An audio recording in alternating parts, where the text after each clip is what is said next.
Shalom ja tere päevast! Sellel nädalal alustame Torah 5. raamatut esimese peatüki dvarim.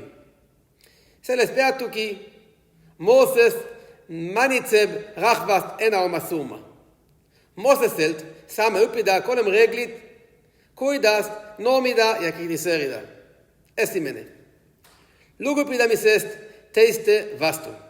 Ei ütle Mooses neile otse, et nad patustasite nii ja naa. Ta viitab läbikäidu kohtadele mainides.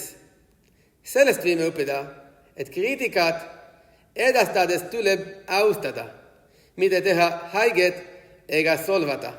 Teine, hinnates teeneid, isegi kui Mooses kritiseerib kuldvasika pattu, teeb ta seda uurides teeneid ja selgitab, et selle põhjustas kuld ülekulus. See tähendab, et Mooses püüab aru saada, kuidas inimesed sellise seisundi jõudsid.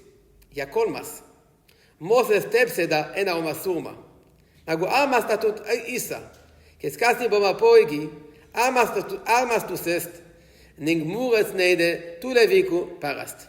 Ka meie saame ja mõnikord peamegi oma sõpra kritiseerima, kuid tuleb pidada meeles, et eesmärk ei ole talle öelda, kui õnnetu või saamatu ta on, vaid aidata tal saada paremaks ja seda ainult austuse, soosiva hinnangu ning armastuse kaudu. Shabbat shalom.